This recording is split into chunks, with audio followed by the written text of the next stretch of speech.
Hari ukuntu uba utaba wenda uzi ko ushobora kwigurira busite paka zunganira iz'ukwezi, reka nze nkwereke zunganira iz'ukwezi. Ndakeka yuko paka zunganira iz'ukwezi za busite paka ushobora nyine kuba wagura unyuze aha ngaha ku kanyenyeri 255 ugashyiraho urwego.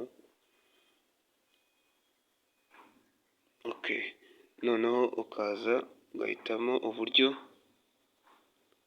uburyo bwa kabiri kugura interineti, uhitemo kabiri.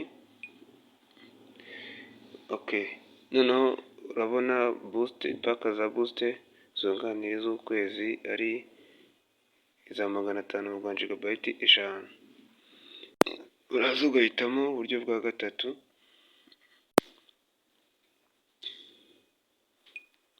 ukemeza, urabona ukigurira cyangwa ukagurira abandi. Uburyo ni bukuba bukunze wibuke kuduforoyinga kandi urebe ko wakoze subscribe and comment and like and share, ubundi tujye tubona uko dukoze video buri munsi. Hano tugira amasomo.